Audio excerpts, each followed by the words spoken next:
Hi, Alex. Hey, Carissa. It is wonderful to see you. I'm so happy that you're joining us on the Everyday Mystic. It's great to see you. Thank you for inviting me. I'm really excited about our call. I am too. I am too. It's so wonderful how life works out and how the flow of it happens. You and I used to work together in a corporate setting, although we were on a remote team. We had the opportunity to see each other when we all came into the office and had our week-long meetings and got to know each other a little bit then. It wasn't a long time period, but our team was so tight that I feel like we all bonded very quickly in that environment. And but since then, since we haven't worked together for a long time, we haven't seen each other since then, right? We've only just talked again more recently. So much of life has continued on as it does. And I was super delighted when I got back on LinkedIn and we connected and you sent me a message saying how you wanted to talk more about, what is this spiritual warrior thing that I had in my LinkedIn profile, and that you felt really also, akin to that. And then we had that conversation, and lo and behold, something that we did not know about each other in our corporate life was that we both are, secretly spiritual. And we have this deep spiritual understanding, soul connection, and that we've been on this journey for a long time. I mean, I was even on that journey then. It's just not something that I discussed with a lot of people. So I'd love to hear from you and for you to share with the listeners, what your spiritual awakening has been like, or your spiritual journey has been like, since it's not something that is the first topic of conversation, either at a corporate meeting or at a dinner party or anywhere. What has it been like for you? Has it been something that has always been part of your life, but that you held secret from others? Or is it just something that's very new that you're beginning to explore? Yeah, thank you. It's true that the corporate experience we had was very fast-paced. It was intense. It was always nice to meet the whole team together in our team meetings, or when we went to corporate headquarters. And back then, so let's see, it's in the corporate life, we don't really mix spirituality, so no one really talks about that. And so even if people are spiritual, they don't really tend to show that in corporate settings. Because the corporate world is so kind of removed, or my experience is that the corporate world is so removed from spirituality, and people don't tend to show that side. Sometimes people show like a religious side. They talk about their religion, but really not many people are talking about their spirituality per se, and how spirituality is different from religion. Now, when I was young, when I was 14, I read a book by Alan Watts, and I think that opened the door for me. But after I read that book, I learned about Zen Buddhism, and Alan Watts is an incredible spiritual teacher. His YouTube videos are, recordings of him are everywhere on YouTube. He was living in the 60s, and that really opened the door for me. However, after that, I spent about 20 years, just pursuing the corporate life. I got an MBA. I co-founded a startup. I worked in a management consultancy, and we worked together also in that corporate setting.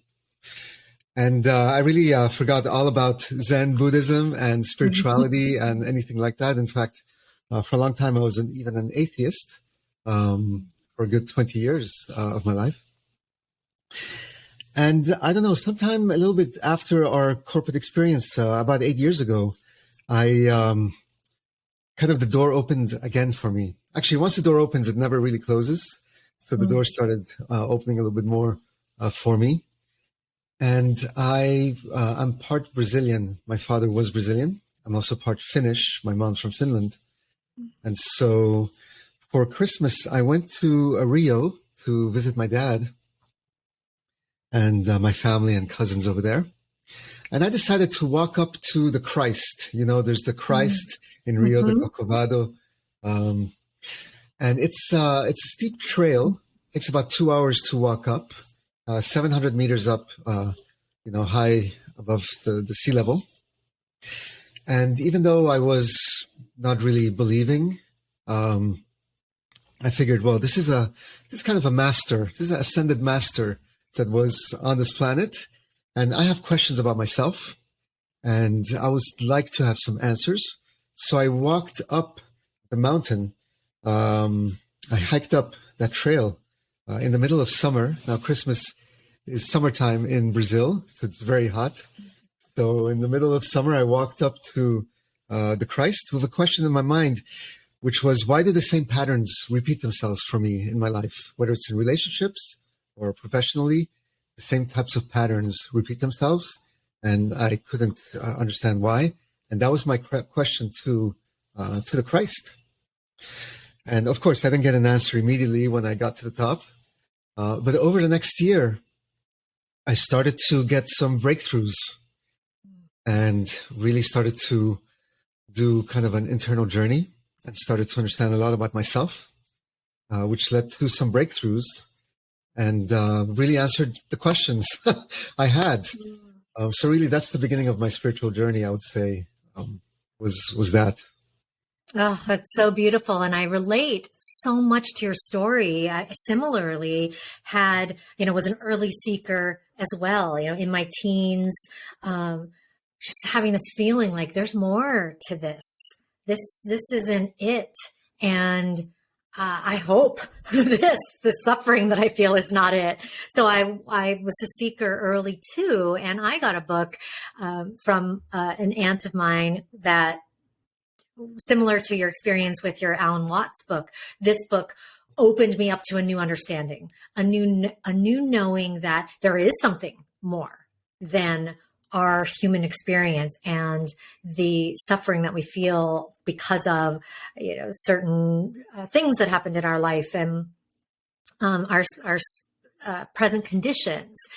But then, like you as well, went back to sleep and kind of lost that seeking energy. But I believe in the same thing you said of once the door is open, it is always open. Once the path has started, you're always on it. Once you are living that life, you are in it, even if you don't realize you are. Mm-hmm. And even if you're not listening to the messages, they're being sent to you and they're there, right? It's like, it's all still happening. It's just whether or not you are awake and aware to it. And so I had the same thing happen as well, of where I'm pursuing all of these external markers of success, external validations, and until it was a point, again, like what you shared, of going, oh yeah, I am remembering again that I'm a spiritual being, that I'm a soul in a body, that that I'm on, and that my journey is so much more than just this little robotic thing that I'm doing. So I totally relate with you, brother, and have had such a similar experience. I know we also share a similarity in our journey to sobriety, which for me was it was like the last block. I'm not saying it's the last block, because I'm sure there's some other blocks in there that haven't knocked down yet. But it was, I would say, the largest remaining block for me to really fully accepting, the love of my soul, and really fully going in and feeling all of that in its depth. So would you like to share a little bit about what that was like for you and why you felt the need to get sober and what that journey's been like? Yeah, I think you're right. In this path of spirituality, which included many different types of practices, there is, at least for me, it was a path also to sobriety.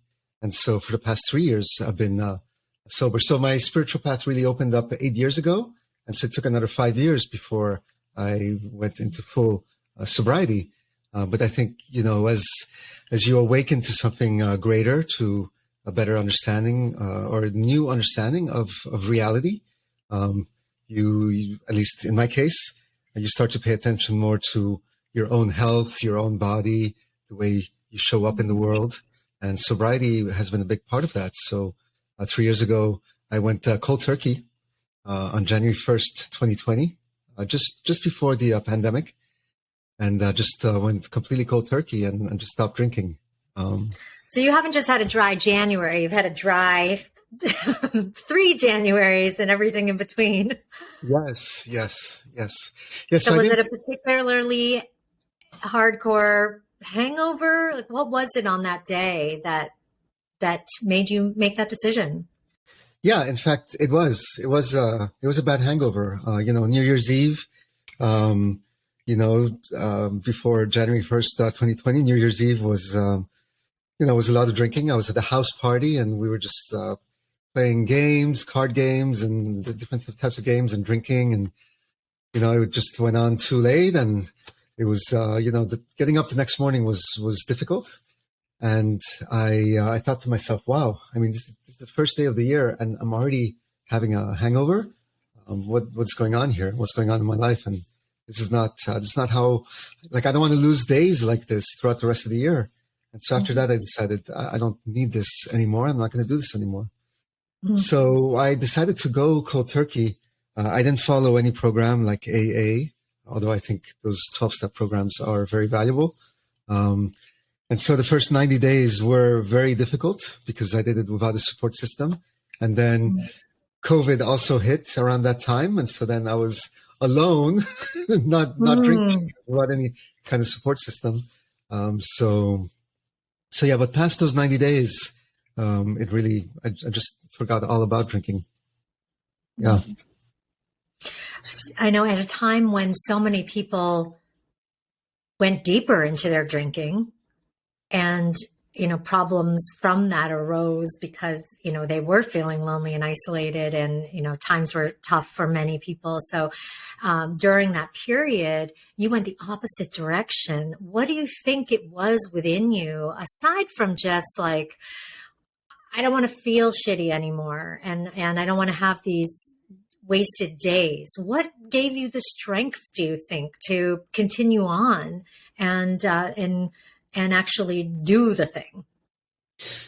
Yeah, definitely. The lockdowns were a very difficult and weird period. I had this idea that someday I would go to India and spend time in India and, I don't know, like spend time in an ashram or find a guru or spend time in a cave in India or some like romantic idea like that of like, I'll pursue enlightenment in India. And then the lockdowns hit and I understood this is my India moment. Like I don't have to go to India to be like in a cave or something. It's happening to me right now, right here. Like my apartment is that cave in the mountain. And here I am in isolation and it's being forced on me. And so let me take this moment to really look at myself and go even deeper and introspect and have an inner journey. And so, alcohol was in no way a part of that. I mean, it would have been counterproductive. What a beautiful reframe of that time period and use of your time. It's so, I again relate to you so much about how the last couple of years have been a beautiful gift and a slowing down of my own inner monkey to the point, but a speeding up of a lot of things going on externally. It's just like that forced slowing down and aligning and going within. So I love that you took that opportunity and you created your India experience there. Did you start taking on some other practices during that period too? And what for you has been, the most impactful about maybe some of the tools or practices you used during that time to really go deep? Sure. I think that period was such a difficult period for a lot of people. And really, it depends on how you approached it. I decided to try to make the best of it since I had no control over the lockdowns and this was being imposed on me. And, there was a choice of either to feel very depressed and victimized by it or to try to make the best of it. I understand for a lot of people it was very rough because there were lots of unemployment at the time, and also families split up during that time. Like all kinds of things happened. Of course, not to count all the people that were lost at that time. So it was a very difficult moment. And I think really for me, the lesson was how to turn this into something that that can serve me, in this extreme difficulty, how to anyway try to find the silver lining in it. I had just joined prior to COVID, I joined a book club to study Carl Jung's Red Book. Now, the Red Book was published after his death, about 50 or 60 years after his death. And so it was published in 2009. And really the world is still discovering the Red Book because it's a little bit complicated to read. However, it's a fascinating book, and the book club spent 6 months reading the Red Book. And in the book club were Jungian psychoanalysts, professional psychotherapists in there. And there were about 500 people in the book club. It was organized on Facebook, although, of course, only about 100 were active, or between 50 to 100 were active, and the others were just, I guess, reading along. And in that, I learned a great deal about Carl Jung, about the Red Book itself, about his story, and how it came that he wrote this Red Book, and so much about how he viewed the world and his theories and his conceptions. And this became a major pillar in my own growth and the way I approached my own spirituality and my own self-development. I've not read the Red Book, and I do know, however, just from reading other books and having studied a bit of psychology and just being a student of psychology, because I'm a student of humans, and I love learning about people and the way we tick, and so he's always been a fascinating character, and his theories have always resonated so deeply with me. What in that book specifically, or I guess just from his theories in general, resonated with you? I think two things mostly resonated with me. But, overall, all of Jung's theories and conceptions of the psyche and the persona, the anima, the animus, the archetypes, everything is so interesting and worth looking into and learning about. But really, a couple of things really stuck out for me. One is the archetypes themselves. So like, what is an archetype? What does it represent? And how does it show up, or how does it show up in my life? So that was important. And coupled with dream work or dream analysis, like paying more attention to dreams, and then trying to glean some meaning from those dreams. And also like what kind of archetypes are showing up inside the dreams themselves. I would say another part of Jung also is the anima and the animus. So this is inside every one of us, there's a masculine energy and a feminine energy. And so that's called the anima and the animus, and how that plays out in our lives and how those are developed, and what are the light aspects and the wounded aspects of that. So kind of like, what is the shadow? Like, can we identify our own shadows and bring light to our shadows and kind of resolve that? So all of that is thanks to Jung, and that made a huge difference for me. And what you could spend your lifetime in analyzing that, couldn't you, for yourself, and how you express each and every aspect of that.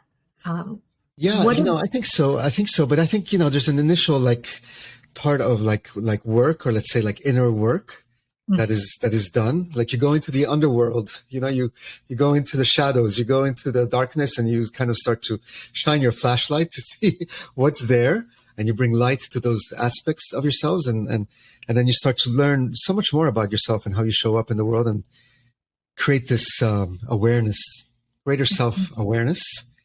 And as you integrate these shadows or these dark parts that have been repressed, and you bring them to light, and you bring it love, and you say, thank you for protecting me. We don't need to do that anymore. You have this kind of internal dialogue with yourself. After that, of course, there's always inner work to be done, but it's not as intense because you can start to catch your patterns much more quickly. You see what part of yourself is showing up, and you can start to modulate or change your behavior in real time.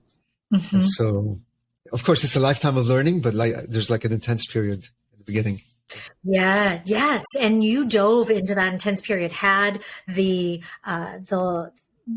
gift of that isolation and the gift that you gave to yourself to focus on that. And similarly, it's like, looking at something positively or negatively. It's like you looked at the isolation as a positive experience. So this is a great time to go within. And same with those shadows and what you find in those shadows. It's like we can look at that negatively. Oh, this was done to me. This is, poor me. Or what a gift that I went through that. And then I had that experience. And now what did I learn from it? So all of that, real reframing of these experiences, such a valuable and massive part of that self-examination. So amazing.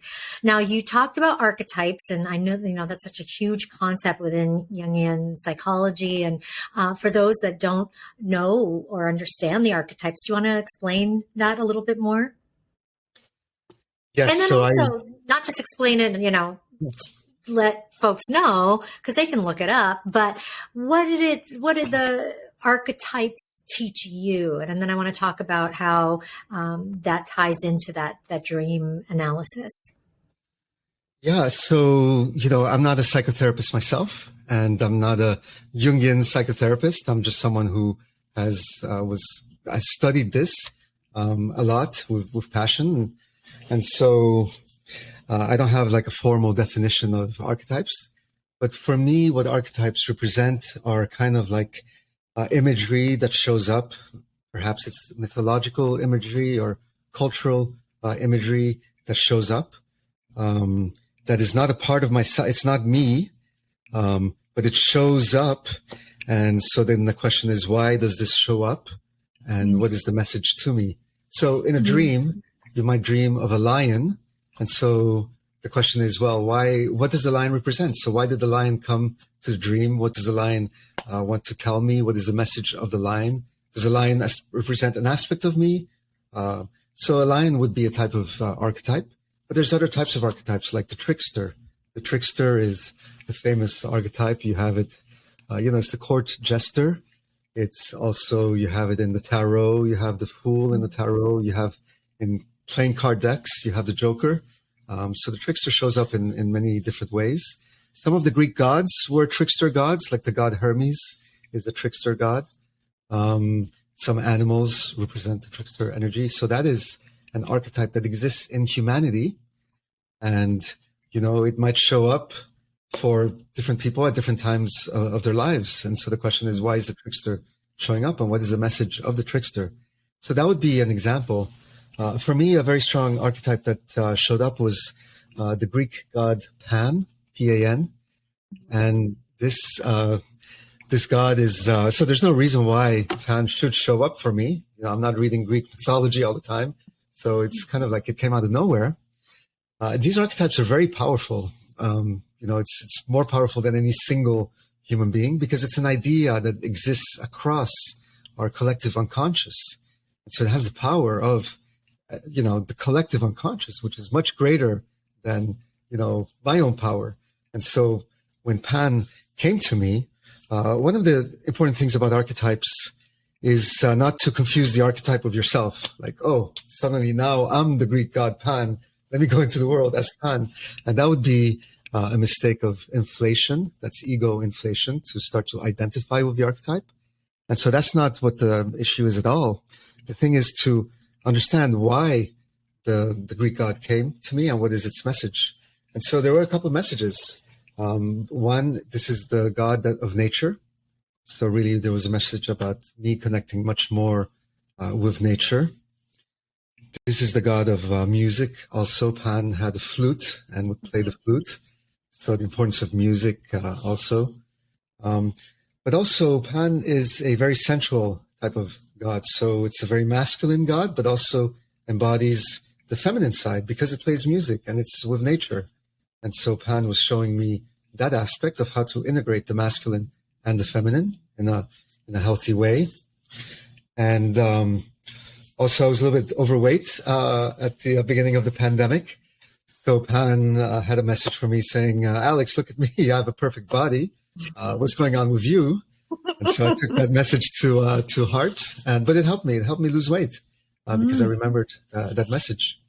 And another message from Pan was, look, sometimes I hang around with Bacchus. Bacchus is the god of drinking, of wine, I believe. But Pan said, but I'm not always with Bacchus. Bacchus comes and goes, but I have my own independent life, independent of Bacchus. And so it's not something that's with me all the time. And so then why should you consider that alcohol is a normal part of your life? It's not for me. So why is it for you? So these were messages from Pan to me, this archetype. And, the archetype remained with me for about 8 months. Now, of course, I didn't see Pan physically. I did not see, but the imagery was with me. I would understand when the energy of Pan was around. I was trying to teach me something. So that's how, the archetype helped me. And, it all came from reading Carl Jung's Red Book, understanding his own process, and then starting to pay attention to what's going on around me and what kind of energies and influences were in my life. How do you tune into that presence so that you could feel the energy of Pan or any of the other archetypes? You mentioned dreams. Are there other ways as well that you essentially tune in? Yeah, I think the dream analysis was key because by starting to pay attention to my dreams and starting to write them down and trying to remember them when I woke up, it kind of attuned me to a new sensitivity. And then, out in the world, reality, I would start to also pay attention a little bit more to, what kind of animals am I seeing? What kind of animals are crossing my path? Not just dogs and cats, which, are so common to see, but other less common types of animals. We have in Miami, we have iguanas, we have different kinds of birds. But sometimes you might see a snake, you might see a frog, you might see a fox sometimes, or a peacock, different types of animals. So, the idea then, or you might see hawks, why is the hawk flying today? And so just starting to pay attention to that and what kind of messages those animals were bringing was interesting. And in any case, it just made life so much more magical to start to pay attention to things like that. Things that, science never explained and said, yeah, there's a snake, so what? But, for me, it acquired greater meaning after reading Carl Jung. Is why am I seeing a snake? And what does the snake want to show me today? Mm-hmm. Yeah. Right, because the snake's always been there. That's the thing. It's if you look up anywhere you live and look at what the fauna is in that area, you'll be like, oh my God, I can't believe all these animals live here. I never see these things around until you do, right? Until they come to you and until you open up to the seeing of them. So I think that's an interesting exercise of anytime you live somewhere to be like, oh, what else lives here? What else could visit me here? And actually start to pay attention. Obviously, the connection to the messenger aspect of that animal and what they're showing you, telling you, bringing to you in that moment is so powerful. But it's that act of seeing. It's that act of opening up to the seeing, isn't it? Because it's all there. When it was there before, whether or not you believe it. I think it's a powerful aspect of that journey within, that it opens you up to so much more, doesn't it? Right. Yeah. Carl Jung had this idea of synchronicity. And so synchronicity is when certain things happen and you're like, is that a coincidence? But it seems like so much stronger. How can that have happened around the same time? It seems like so much more than a coincidence. So, for example, you're thinking of someone and a minute later they call you and you're like, what? How did that happen? How is it that I was just thinking about you and just a minute later, you call me, right? That's a synchronicity. And there's all different types of synchronicities that are happening. And so by paying attention to like the imagery in my dreams, I started then also to pay attention to the imagery in my reality. And so then, you know, if the snake is showing up, for example, or if a fox shows up, what kind of synchronicity is that having with what's going on with my life? You know, the snake often represents like a shedding of the skin or rebirth. Well, wow. Okay. So in what aspects of my life am I also shedding old skin or having like a rebirth moment? You know, the fox can also be kind of like a trickster. So, okay, fox, what is your message to me and what is happening in my life that I should pay attention to? So that's how I interpreted it. And it just, you know, kind of like made life so much more interesting to start to see this kind of magic happening out there. Whether it's true or not doesn't really matter. It just made life more interesting to start to pay attention to what is going on. And I remember when I was younger, I didn't even pay attention to like what kind of animals were around. And if they were, I'm like, oh, interesting, there's a snake. And I wouldn't pay attention to it because, you know, I was busy commuting to work or like doing a million things. I think with the slowdown of COVID, there was a lot more time to, you know, spend it was kind of like a slower period for everything, for business and everything. So there was more time to spend out in nature and to start to notice certain things. Yeah, and it does, I think, often require that slowing down, the quieting, and the becoming, you know, moving at a different frequency. It's you went physically slow down.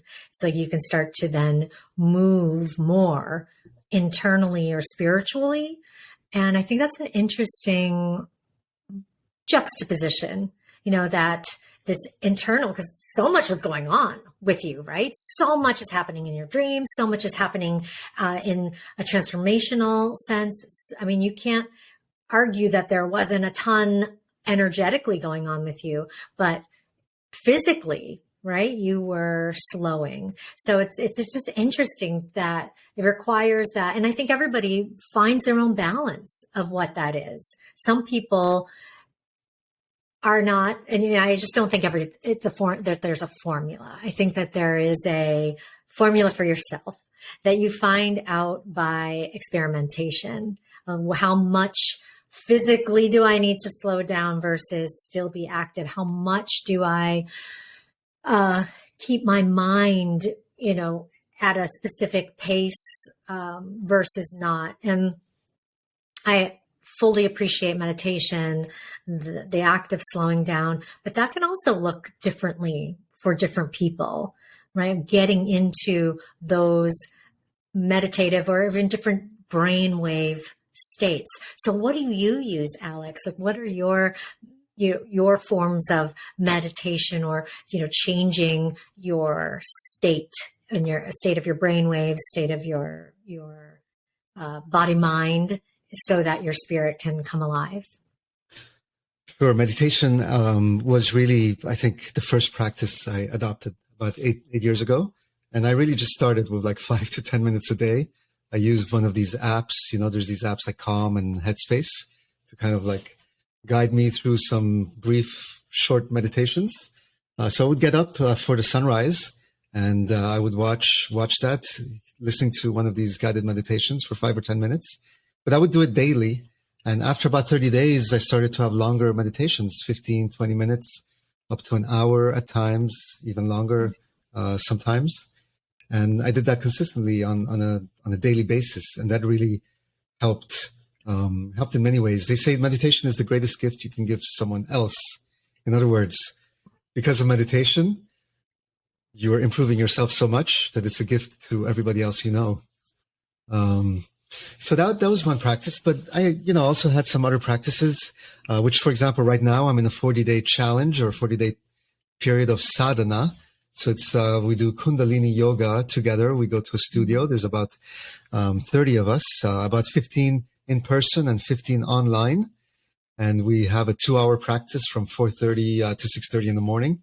It's a beautiful practice called Aquarian Sadhana. It's Kundalini yoga, and there's chanting and there's yoga. And so that's a beautiful way to start the day, a very high vibrational way to start the day before sunrise. So, I make it out of there and go see the sun. So that's been amazing. I would say developing a morning routine, and it's taken me a while to develop like a more consistent morning routine. But the more I have focused on that, the better my days have become, and the better structured my days have become, and better outcomes during my day. Those are some of the things. I've also fasted. I've done water fasts between 3 days to 21 days over the past 8 years. That's an interesting practice that I think has brought me a lot of insights as well. And let's see. One thing you mentioned when we spoke was this new passion of yours, this new thing that you never imagined yourself getting into, but you are. And I'm going to expose that right now. I hope it's okay. But was joining in on some of the beach drum circles that are going on near you and getting into the rhythm of that. I imagine that also awakens spirit in you. Is that true? Yes. So the drum circles, surprisingly, have been such a huge positive transformation for me. I think, after our corporate experience, I joined another even more larger corporate American company with very much hierarchy inside. And I felt like I need something to balance this. Like I need to find a tribe. I need to find nature. I need to find something like this. And I found this drum circle that meets every Friday night on the beach, not far from where I live. And they would make a campfire at the beach and join, usually 20 to 30 people at a time. Some of them with drums, some with flutes, some would sing. And so I would just attend that for a while. And kind of the organizer of that, a lot of, let's say, like hippies are there. So it's very different from the corporate suit. This is someone who is not really in the corporate world, is more in a free-flowing type of world, more like a hippie. And, what was beautiful about that is that none of them ever asked me what I do. Like they didn't care who I was or what I did for a living. That was completely irrelevant. All they cared about is, am I a nice person? And do I want to, play some music? And so, of course, I didn't know how to play a drum. And the organizer one day came to me after I'd been going to the circle for about 6 months or something, said, Alex, who are you? And I'm like, well, what do you mean? You want to know what I do? This is what I do for. He's like, no, I don't want to know what you do for work. I don't care. I want to hear you express yourself. And I'm like, well, I don't know. I don't sing. I don't play an instrument. He said, just go and get a drum and show up next time with a drum and it'll be okay. And so I did, I manifested a drum. There's a whole story behind that. And I showed up and, from not knowing how to drum now for the last few years, I've been drumming consistently. And there's something about that. I feel like drumming is really the first sound that humans made, beyond their voice. It was like tapping on something, tapping on a wall, tapping, on rocks or something to kind of make sound. It's a drumming sound. And there's something deeply physiological about drumming. It mimics the heartbeat. And when you join a drum circle, you really have to hear the beat, hear the rhythm before you can even start drumming. You have to hear what the others are drumming to kind of like enter into that rhythm before you can then start to create your own beats. And so just that community feel and feeling the energy of everybody and getting in there and starting to drum has been really transformative. It's been a beautiful practice. I love that you got that invitation and just by showing up. And I think that's a great message for people is that you don't need to have that quote unquote skill or be a part of that group. You show up and if it's the right place for you, you're going to get that invitation. Or you even invite yourself, but listening for those invitations, listening for the call of your soul. And that came through a different person, right? It came through somebody, but that really was you calling yourself. And the way I look at it, at least, it's you calling yourself in to express yourself. And it just came through this guy who, is the leader of the drum circle. And when we listen to those invitations, we get to enter into these such beautiful places of deeper knowing of ourselves, deeper expression, and deeper abilities then to connect what you discover inside with everybody else. So I love that collective feeling you feel within a drum circle. I've been in and drummed in drum circles before, and I know what you're talking about, that you get into this. It's like you are together creating a whole nother world. You all are here in this plane, but together you're creating a whole nother plane of energy and feeling and emotion, and it's wild. It's cool. You lose your ego, right? You lose your self-human Carissa and Alex, and you just enter into this like, oh, we're all souls here playing this Absolutely. music. Yeah, it was really like a soul. My soul was telling me, Alex, you need to balance out this very heavy corporate side, or this corporate experience you're having, with something that has more to do with nature, more to do with of a tribe of people, like maybe a little bit more wild and unstructured than this very heavy structured experience you're having in the corporate world. And so it was I feel like I didn't have a choice. It was my soul telling me that to have balance in my life, I needed to find something like that. I didn't know it was going to be a drum circle, but that's what I found. And, for the first 6 months, I just went to listen. So I never thought I would play the drum until, one of them said, hey, why don't you just get a drum and come and let's hear you, start to play. And it's going to be okay. It doesn't matter if you don't know how to play. You'll learn eventually. And just join us. Yeah. It's so beautiful. So, we've talked about a bunch of the different activities and, the things that you've done in order to invoke spirit, connect to your soul, to discover who you are beneath the roles and the stressors and the life that's been kind of put on you or that you wear.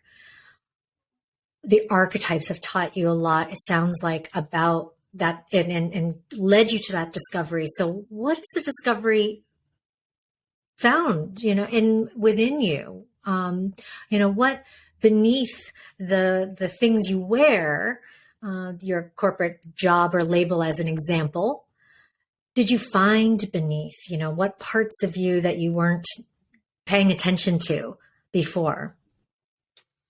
Yeah, I love your question, because when you refer to parts of me, it brings up, for me, it brings up something called internal family systems. And internal family systems is a type of psychology, psychotherapy. And I believe it's based on Carl Jung's work. And it really has to do with connecting with the inner child. So your earlier version of yourself, like perhaps your 5-year-old self or 12-year-old self, and understanding what was happening in that time in your life. And then seeing what kind of, let's say, behaviors came from that, what kind of protectors the child developed to deal with life, to deal with adults. Of course, we've all had a childhood, and when we're children, we have no strength. All the adults in our lives are so much stronger. And so how does a child navigate that kind of a world where everybody's stronger than them? And how does a child impose their own will? And so a child develops these kind of mechanisms or coping mechanisms or protectors to help deal with stronger adults. And so that serves the child very well. But then those behaviors, continue into adulthood when they're no longer needed. And so an easy one to talk about, I think, which happens to a lot of people, is procrastination. So, for example, procrastination, for me, the way I identified, so I knew about my procrastination, but really it's a shadow, and it's looking at this kind of shadow aspect of why do I sometimes procrastinate, especially when it's important, what's going on with me. And so, for example, this is one of those patterns that I went up to the Christ to say, why am I repeating these patterns in my life? Well, the answer is like, okay, well, then let's look at procrastination, for example. And so procrastination as a child was a way to get attention from the parents. My parents were always so busy. My father was a diplomat, always very busy traveling. So how do I get my parents' attention? Well, if I procrastinate, it's a way for them to pay attention to me because, they've asked me to do something and I've put it off. And now suddenly, as the deadline approaches, they're paying attention to me. So that serves in childhood when the stakes are lower. But later on, when you have a career, procrastination is not a good trait to have. And so, by identifying this so you see, from Carl Jung, I learned about the archetypes. And so here we have a type of archetype, which is procrastination. And so from Jung, I learned how to dialogue with the archetypes. And so here I would dialogue with procrastination. Say, why are you in my life? What are you protecting me from? What are you trying to bring to me? And do you see that I'm no longer a child now? Do you see that I'm an adult? And you're a master of time management because you know exactly until when to put things off. Let's work together and manage time better. And so, so it's not about repressing procrastination or saying get away from my life. It's about, hey, you've been protecting me all these years. Now let's start to work together in a different way. Since I'm no longer a child, I'm an adult. Let's do this a little bit differently. Yeah. That kind of thing changes your life or changed my life by doing that. And so that's one small example of what internal family systems brought to me and how I identified different parts of myself, different parts that would show up at certain times, how I became aware of them and how I would work with them to really to improve things. Oh, I love that you brought up IFS. It's one of my favorite. I don't even know what to call it because yes, it's a therapy system, but it can be it's also a self-help system too. So different than going to see a therapist, although there are wonderful IFS trained therapists out there.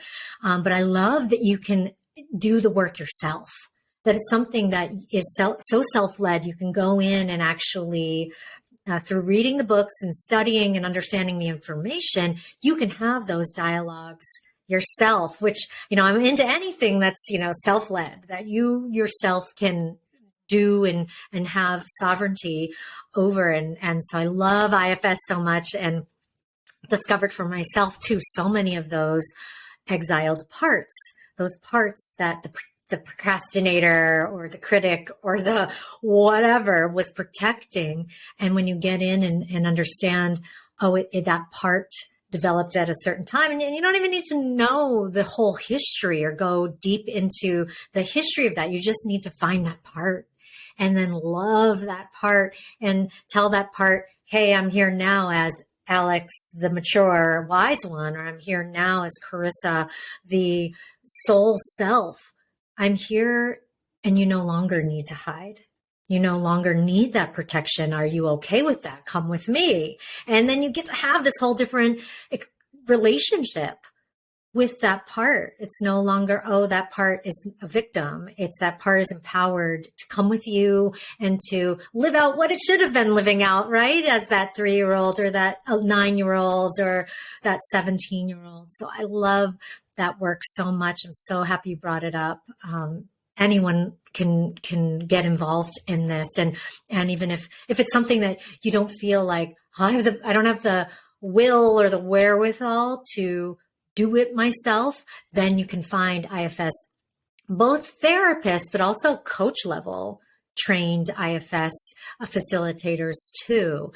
So it's a beautiful, beautiful practice. I'm so happy that you discovered that. And I'm not surprised we both discovered it at the same time because we have so many synchronicities that I've discovered more of them as you've been talking in our lives here. So you've been a beautiful reflection of my own journey I'm so happy for you, my friend, and everything that you've discovered about yourself, and that you continue to discover, because as you so eloquently put it earlier, the more you let your, well, I'm now rephrasing what you said, but the more you discover your soul self, the better everybody else is. And so I thank you, and I'm grateful for you to be doing that work and letting yourself shine so beautifully and brightly. Thank you so much. Thank you. You know, the poet Rumi said, you know, about 500 years ago, he has a famous quote where he said, "Yesterday I was clever and I wanted to change the world. Today I am wise and I just have to change myself." So very much that has stuck with me as, you know, something important in my own life. But so thank you so much. Here's to that. It's been wonderful talking with you. Really enjoyed this. So thank you so much.